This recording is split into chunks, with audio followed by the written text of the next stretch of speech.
Right now, we want to take a closer look at the legal implications of this government shutdown. We're joined by Jarrod Loadholt, a partner at ICE Miller's Government Affairs and Regulatory Law Group. Thank you so much for joining me this afternoon. Thank you for having me. Good morning. Good afternoon. Yeah, the time is flying by, right? The administration has talked about targeting specific agencies for mass firings. We heard it again this morning. Federal employee unions are firing back with lawsuits. What does the law say about carrying out reduction in force or RIFs during a shutdown? The law is not exactly clear. I think when we talk about the law, the Anti-Deficiency Act, I think is a federal law that's arcane, but I think as a general matter, what it basically does, it says is that a reduction in force like the one that I think the White House is envisioning is something that we've never really done, right? And so I think there are open questions that courts are going to have to resolve. And I've seen commentators on both ends of the spectrum about what may ultimately happen. But I think to your point, the unions have, I think, brought the case that suggests that you cannot, engage in a RIF, even if there's a lapse in federal funding, which has happened here because the fiscal year ended on September 30th. And so whether or not ultimately kind of where this falls is an open question.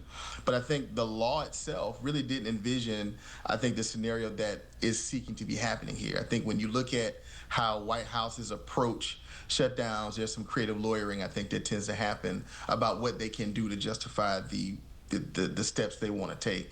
And so it's TBD is, I think, the best description on what may happen. And the law is not exactly clear on what you can do when there is a funding lapse in terms of whether or not you can do a RIF. Furloughs you can do.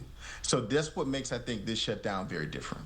Okay, and in terms of our legal system, our courts, they're feeling the impact too. What are you seeing on that level? So the federal courts will remain open, as I understand it, through October 17th, in part because the federal courts are funded by fees that are not subject to the same kind of appropriations as Congress. What happens after October 17th, though, for federal courts is, again, a very dangerous proposition. So we've got about 15 days now. Most likely, I think what most likely will happen is the federal courts are viewed as more essential. And so I think you'll see them work on furlough.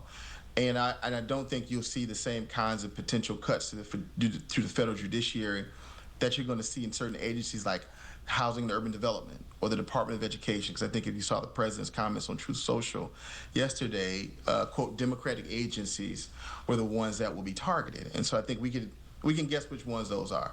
And we've also already seen some of them be adversely impacted through DOGE and some of the first round of cuts. And so we anticipate more of the same, and I think these could be far more severe.